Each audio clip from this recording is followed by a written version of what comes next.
Okay, keycap test. Here we go.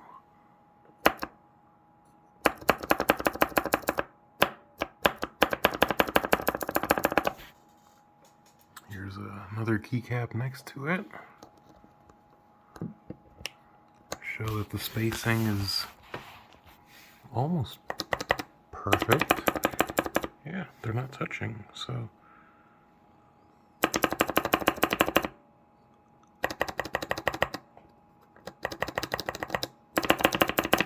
Cool.